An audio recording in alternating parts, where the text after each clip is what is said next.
The first land link to Manitoulin Island was made by the Algoma Eastern Railroad with its swing bridge at the narrowest part of the North Channel at Little Current. In this picture, a group of town residents are celebrating the centennial of the bridge in the fall of 2013.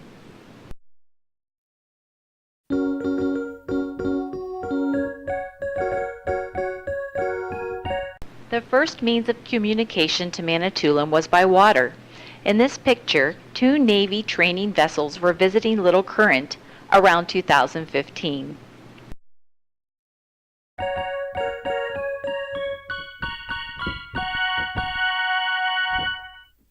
This vessel is a Coast Guard ship, and this picture shows pleasure craft at the Little Current docks. The cruise ship Pearl Mist is visible further along the dock. Other cruise ships visiting the town include the Saint Laurent, which we see bow and stern.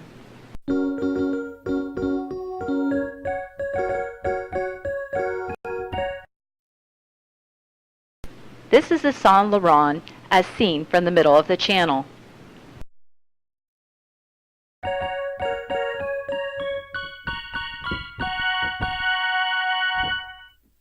Here is another of the cruise ships, La Lavande, at Little Current.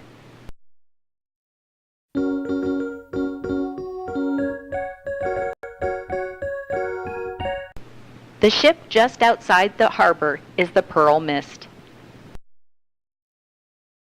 New docks were recently constructed at Little Current. The vessel to the right in the picture is the day cruiser Le Grand Huron.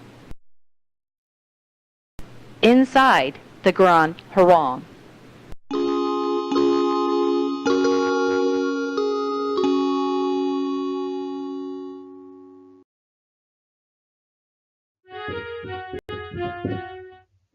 Floating finger docks are installed during the navigation season to accommodate pleasure craft.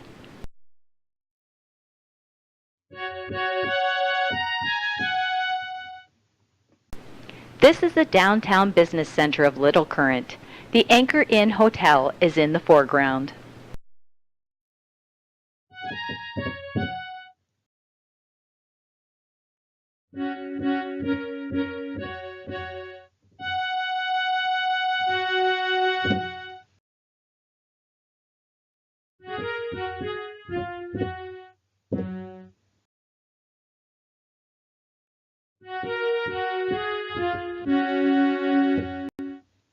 At the eastern end of the front street, Water Street, there is a farmer's market every Saturday morning during the late spring, summer, and early autumn.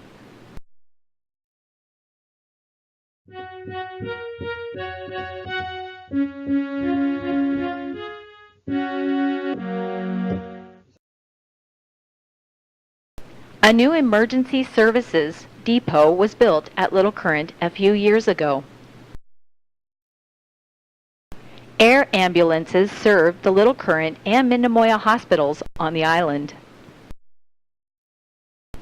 In this picture, the helicopter is parked on the helipad at Little Current.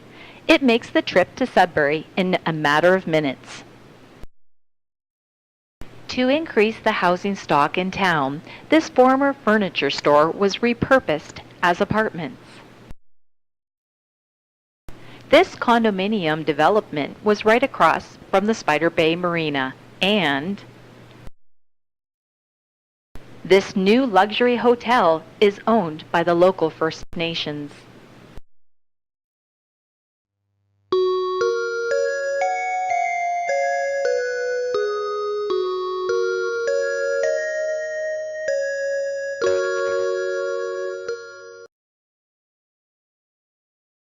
In recent years, bicycle and motorcycle traffic become a significant segment of tourist traffic on Manitoulin.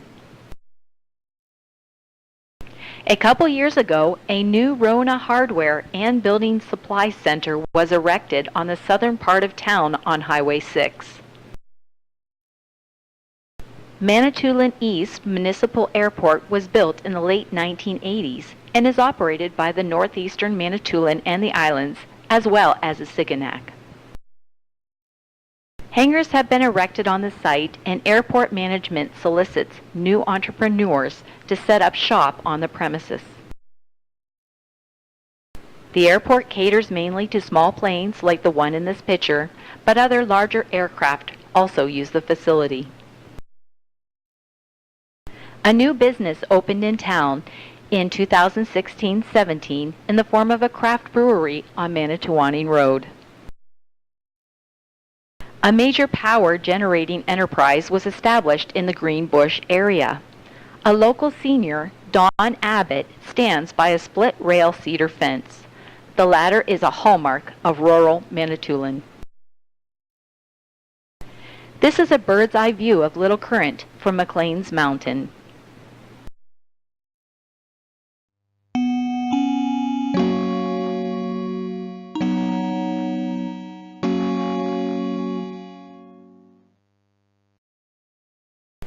When the torch of the Pan American Games came through town, entertainment was provided by Crystal Shawanda and Associates.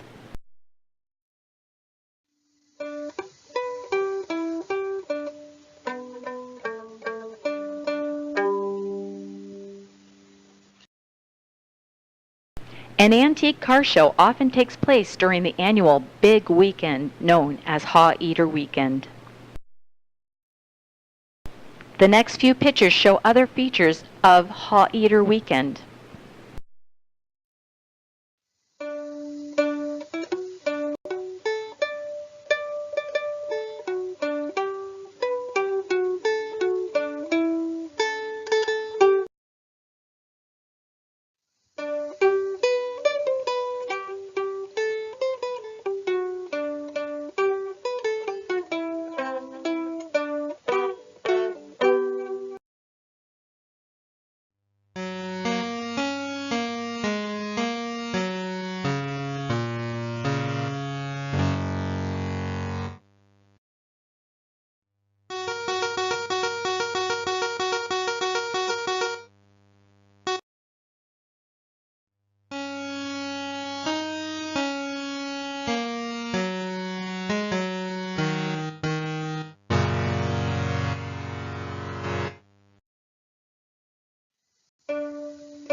The weekend always ends with a fireworks display.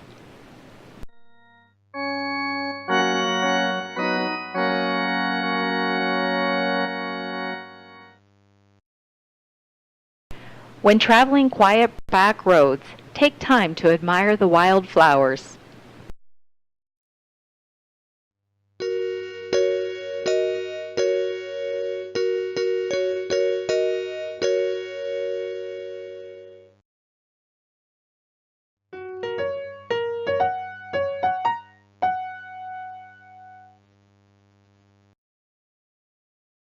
The following slides are of the small fall fair held at Shagawinda Museum grounds.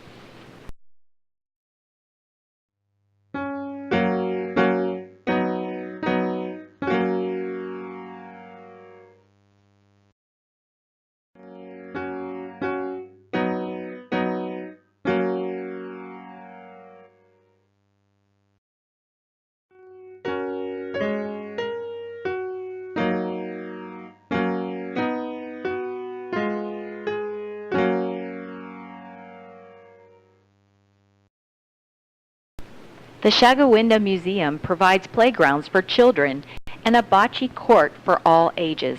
Occasionally, weddings have been performed at the museum. Children and adults may enjoy aquatic activities by the dock in Shagawinda.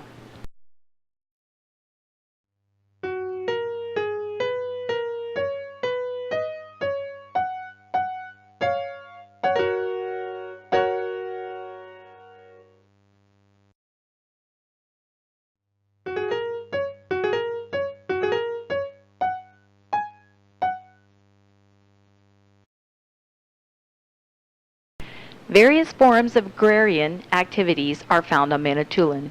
In this picture, Dr. Brenda Kalianis' bees are busy making honey at her residence at Shagawinda. Another form of animal husbandry consists of a few alpaca herds. The fur is very valuable, and these fellows and girls look like they have just been sheared. At various parts of the island there are small waterfalls. This one is known as Buttermilk Falls, close to Shagawinda. A few more Manitoulin wildflowers. This one is dear to the Scottish folks.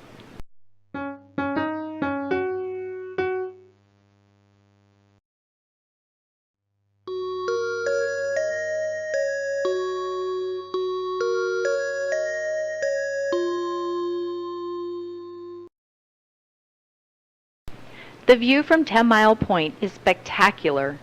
The large island in the picture is called Strawberry Island.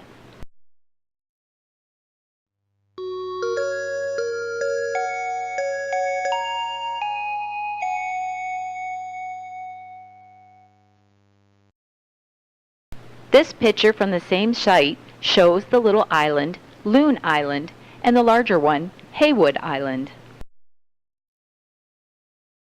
At 10 Mile Point, a history plaque notes some facts about the area. To put it in the perspective of world history, in 1648, Charles I was still on the throne in England. The next year, he was beheaded by the Parliament.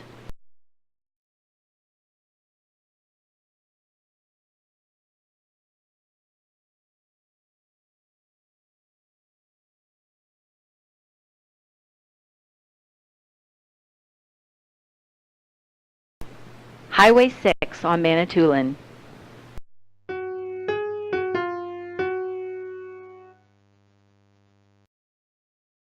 A few horticulturists on the island even grow grapes, as seen in the picture.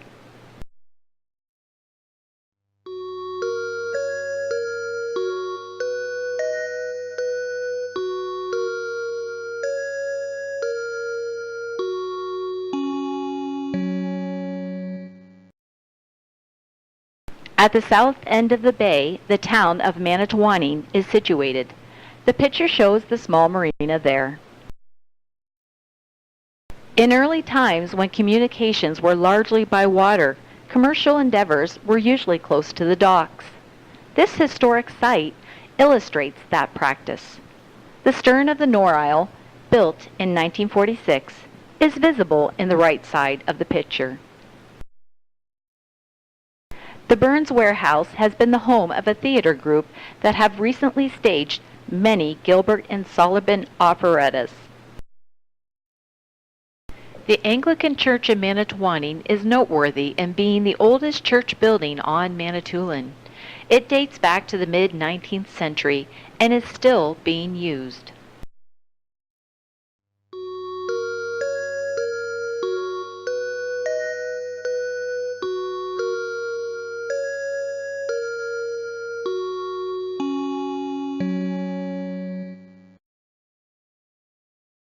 Moving from Manitoulin, we drive to the unceded reserve of Wikwemikong. One of the historic structures is the ruins of the Holy Cross Mission. Occasionally, the Demojibid Theater Company perform within its walls. This is the Roman Catholic Church in Wiki, as we usually call it. The remains of the mission can be seen in the background. Wiki has been largely Catholic ever since the early missionaries came. Wikwemikong is bilingual, English and Ojibwe, as this traffic sign attests. The next two slides show the Wasiabin First Nation High School in Wiki. It is one of just two high schools on the island.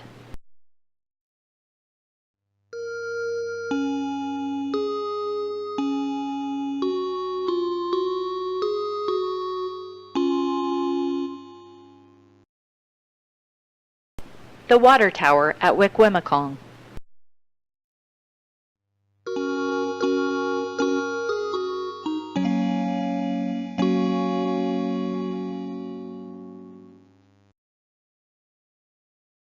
A residential area of Wiki.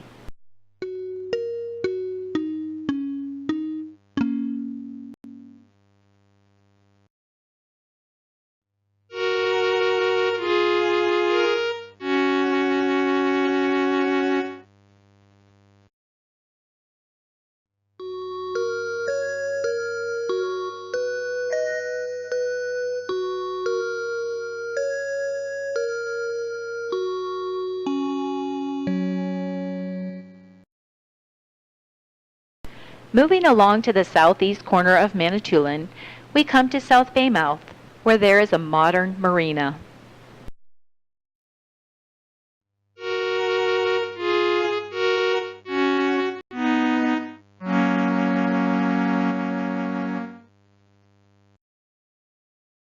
There is a charming little museum there where the emphasis is on, what else? The nautical heritage. The biggest attraction at South Baymouth is the ferry Chichimon, built in the mid-1970s to replace the Norisle. It carries about 150 vehicles and operates in the navigation season between Manitoulin and Tobermory on the Bruce Peninsula. The ferry is preparing to dock and vehicles are parked waiting to board the vessel. Cars and trucks are loading via the stern of the ship. At Tobermory, they will exit from the bow. Boarding takes about 15 minutes, and then it's off into Lake Huron bound for the Bruce Peninsula and southern Ontario.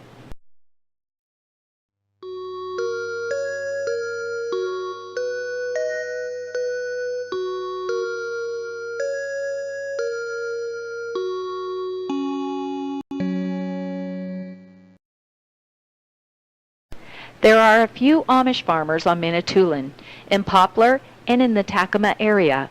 This traffic sign warns motorists to be considerate of slow-moving horse and buggies.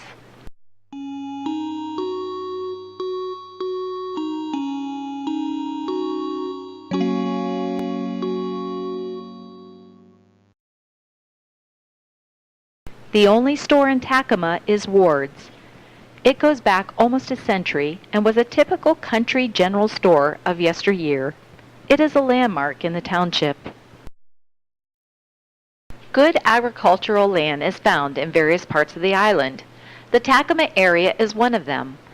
The large hay bales are feed for beef and dairy herds.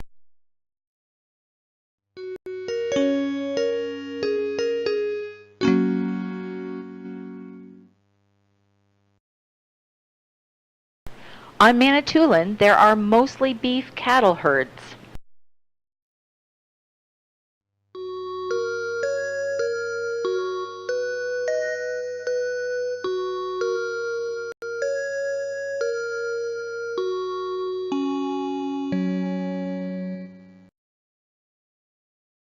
Moving along Highway 542, we come to the hamlet of Sandfield.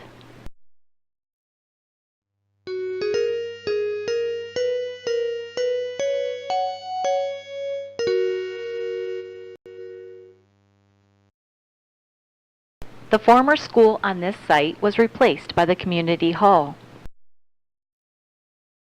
The general store in Sandfield. Sandfield is situated at the south end of Lake Manitou. Manitou is the largest lake on Manitoulin Island, and it is a favorite spot for anglers fishing for lake trout. This picture shows the launching ramp for small craft at Sandfield.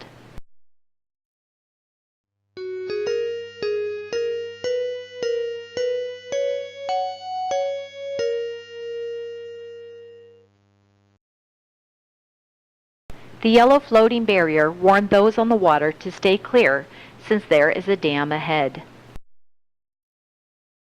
This is the dam that controls the flow from Lake Manitou down the Manitou River to Lake Huron. The next pictures show the downriver side of the Sandfield Dam.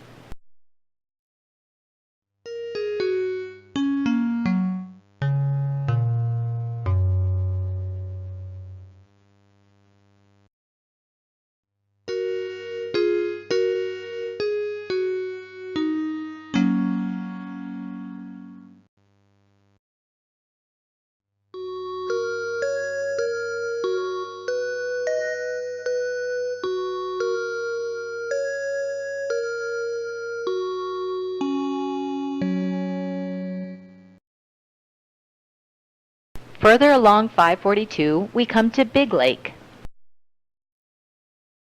It is actually quite small compared to many other lakes on the island.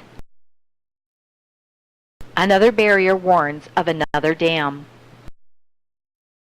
In this case, it is the dam that controls the flow from Big Lake down the creek that flows through the town of Mindemoya to Lake Mindemoya.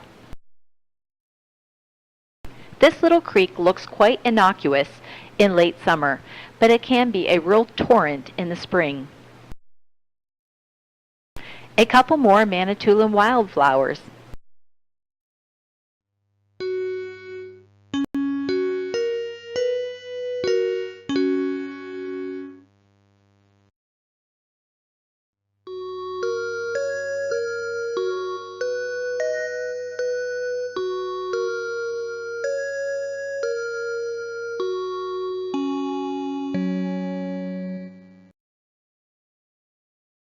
New apartment buildings are part of the housing stock in the hub of Manitoulin.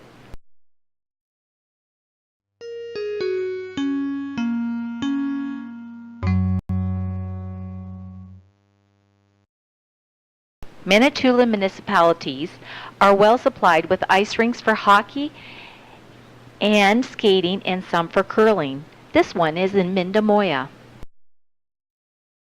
This is a picture of the old school in Mindemoya. Latterly, it has been used for offices. Its future is uncertain.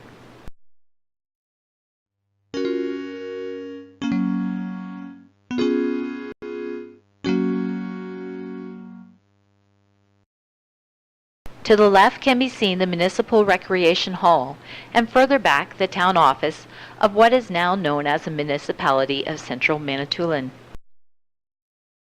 The building in this picture is the Central Manitoulin Public Elementary School. There are fewer than 10 elementary schools on Manitoulin. Pupils are brought in from surrounding countryside by bus. Mindemoya has a spacious and modern grocery store adjacent to a pharmacy. The town has several restaurants, including Mum's.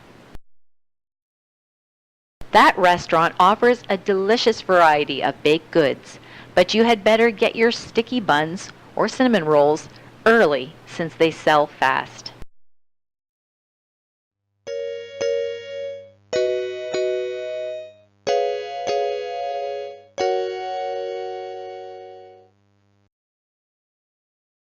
Inside Mum's.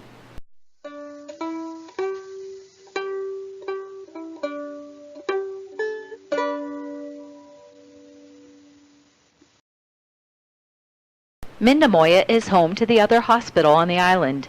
Both Mindemoya and Little Current hospitals are part of the Manitoulin Health Center.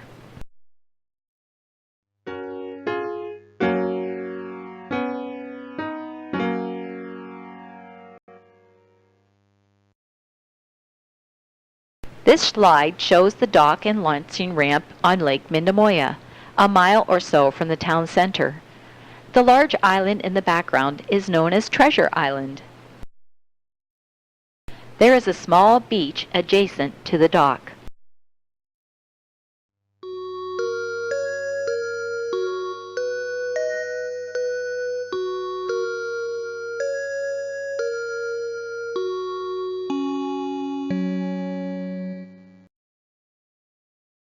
Further along Highway 542, we come to Spring Bay, where there is a store and post office.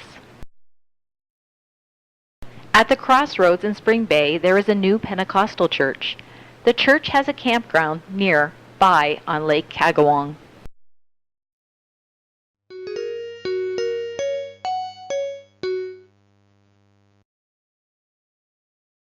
The area around Spring Bay is another section of arable land suitable for agriculture.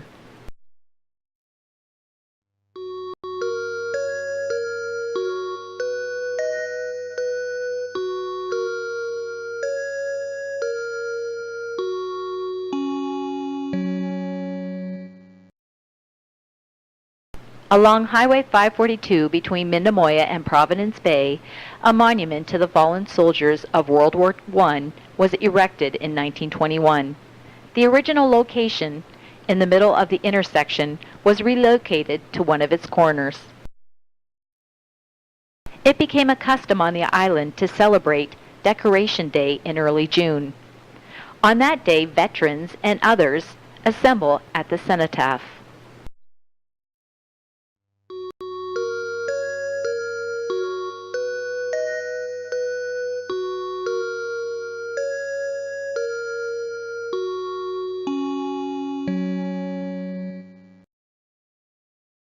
Going down Highway 551, the traveler comes to Providence Bay. This slide shows the dock and launching ramp at Providence Bay. The original wooden dock was built at the turn of the 20th century. The cement structure was constructed during the 1930s.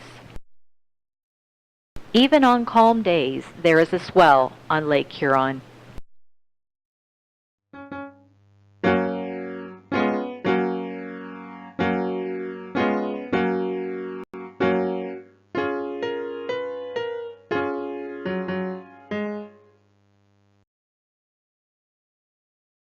In former years, the dock was used for commercial fish tugs, as well as passenger freighters such as the MS Normac.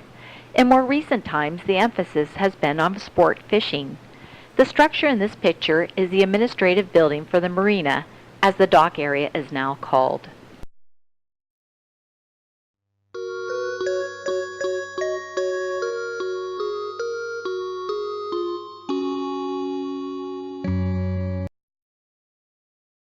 An intersection in the center of Providence Bay. This is a new playground on the beach. It is named after a pioneer in the vicinity.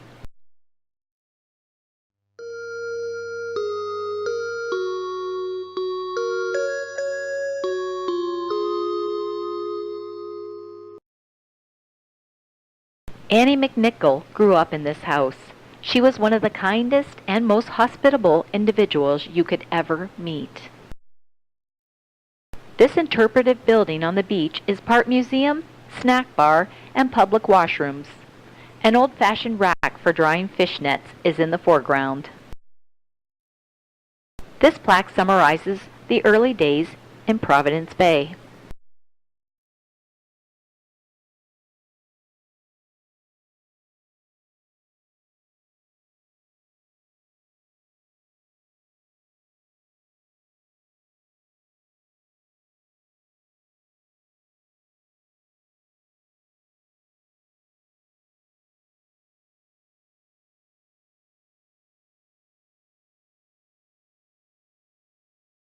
Looking north from the beach area, the building to the left is the Community Hall, formerly the Orange Hall. Another rink on Manitoulin. This one is in Providence Bay. A spectacular mural on a downtown commercial building in the bay. Some more wildflowers on Manitoulin.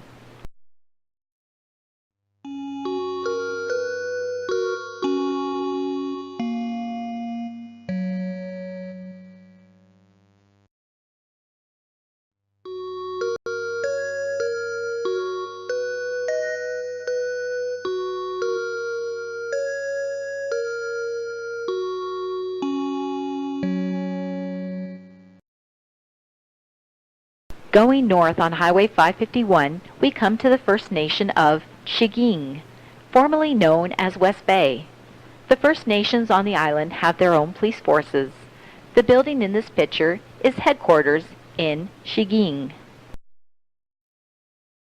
Adjacent to Chiging is the Manitoulin Secondary School. Students are brought in by bus from all parts of the island. The only other high school is in Wiki.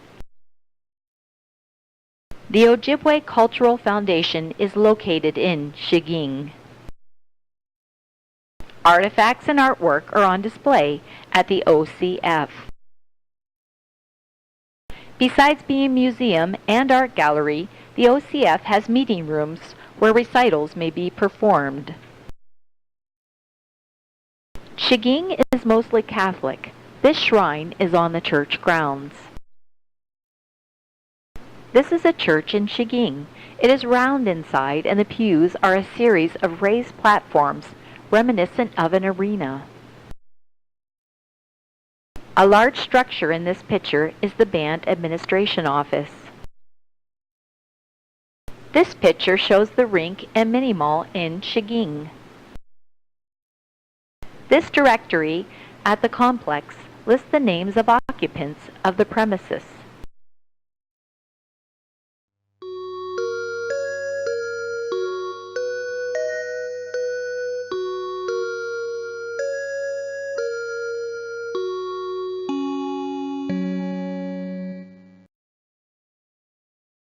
From Chiging, we proceed along Highway 540 to Kagawong.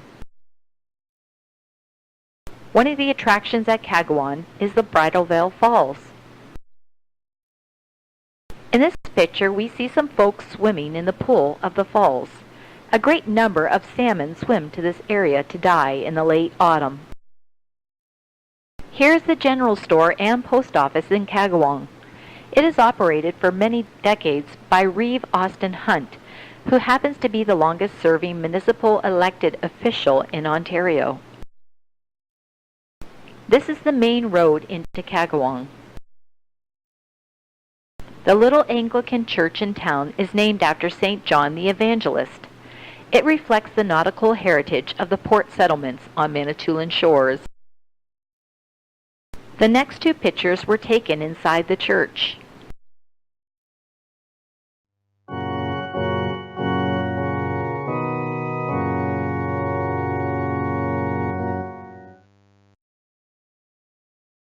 The church has a most unusual pulpit. It is made from the prow of a pleasure craft. It is in memory of 4 of the passengers who perished near Maple Point, which is on the North Channel, north of Kagawong. A small marina in town is named after Reeve Austin Hunt. The building across the water from the marina was originally a small paper mill. It became a hydro-powered electricity generating mill using water coming down a flume from the Kagawong River. It is now home to one of the most popular museums on Manitoulin.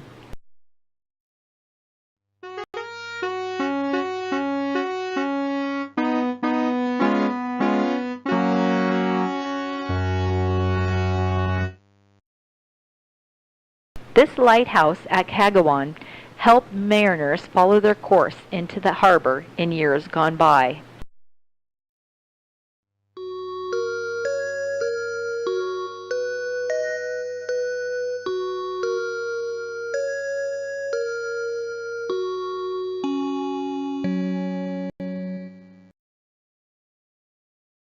Following 540, we come to Gore Bay, the largest town on western Manitoulin. This is how Gore Bay appears from the lookout and picnic area on the east bluff. The marina docks and pleasure craft pulled onto dry land are visible across the bay.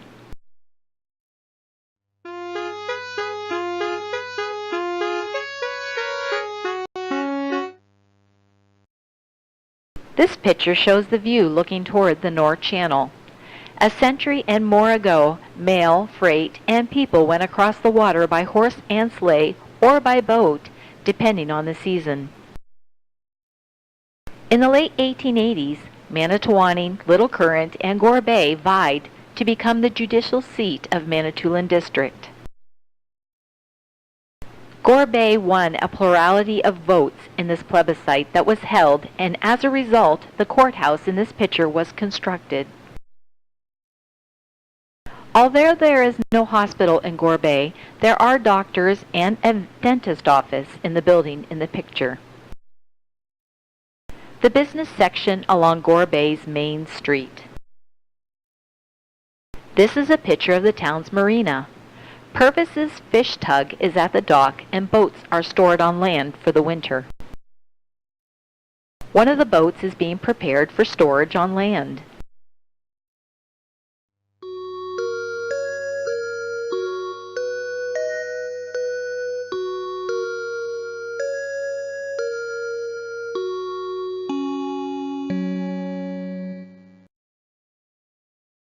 Gore Bay has the largest airport on the island. It was built just after World War II and can handle large aircraft on its 5,000-foot long runway.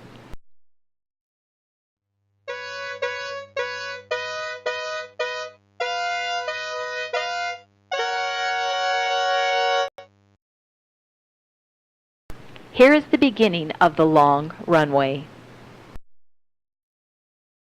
The airport caters mainly to small private and business aircraft. This private plane was making a stop on its way to southern Ontario. In the fall of 2011, the RCAF's Snowbirds put on a thrilling air show at the Gore Bay Airport. A very large crowd, by Manitoulin standards, attended. The airport's meteorological instruments in the picture supply data for governmental and other agencies.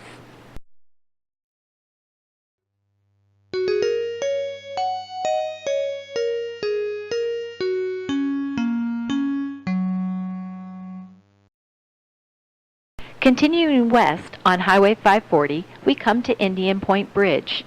To the left is Lake Wolseley, and to the right is Bayfield Sound, which leads into the North Channel. A couple more Manitoulin wildflowers.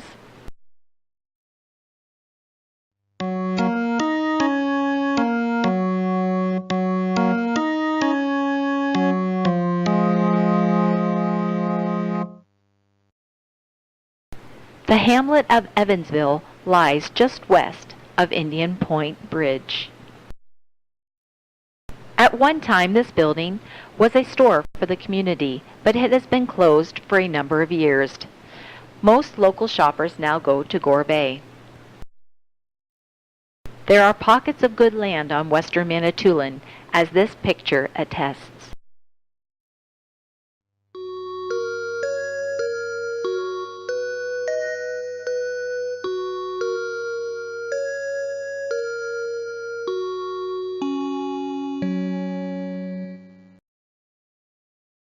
This is the community hall in Silverwater. Church halls and basements, as well as community halls, are venues for delicious potluck and catered suppers for regular and special occasions such as Christmas, weddings, hunting seasons, and many other events. The fall deer season is almost a national holiday on the island. Forget about having your car repaired or having work done on the house. The tradesmen are very likely to be gone for a week's deer hunting. The population goes up a lot at that time of year. This charming country road goes along the side of Silver Lake. Silver Lake is quite shallow and warms up quickly in late spring. Its long sand beaches welcome swimmers of all ages.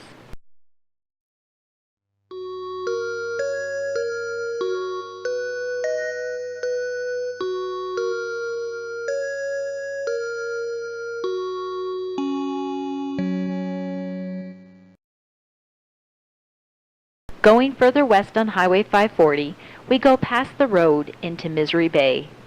This plaque is dedicated to the generous couple who donated the property for use by the public. The following pictures show the interpretive center at Misery Bay. It is about 2 kilometers from Highway 540. The building is largely self-sufficient and contains many artifacts and educational material. From the building, hiking trails of various lengths wend their way down to Lake Huron.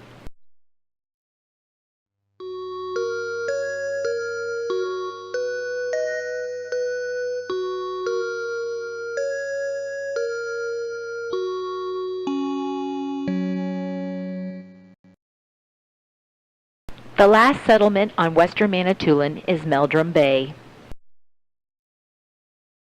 It is here that Highway 540, which begins at Little Current, comes to an end.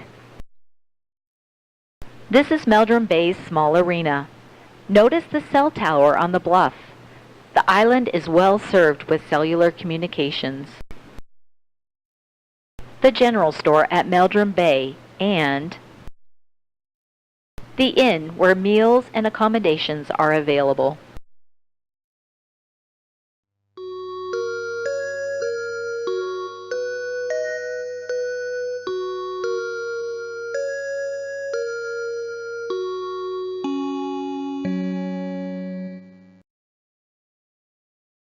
On the way back to Little Current at Cold Springs, there is a quaint pioneer church.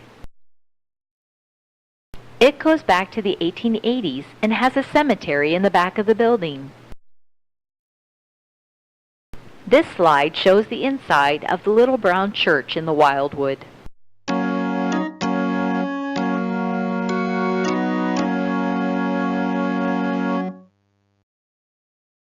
Closer to Little Current, there is Kyla Jansen's riding stables at Honora. At her parents' farm nearby, Avert and Barbara Jansen rear goats and ducks in a pond on their farm.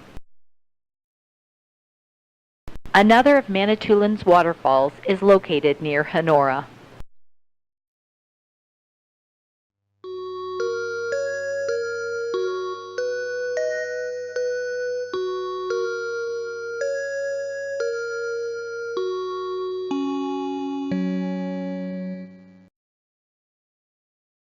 Before arriving back at Little Current, we passed through the First Nation of Ondak-Omni-Kaning. The reserve has a beautiful little park and recreation facility on the North Channel. Here we have our last samples of Manitoulin wildflowers.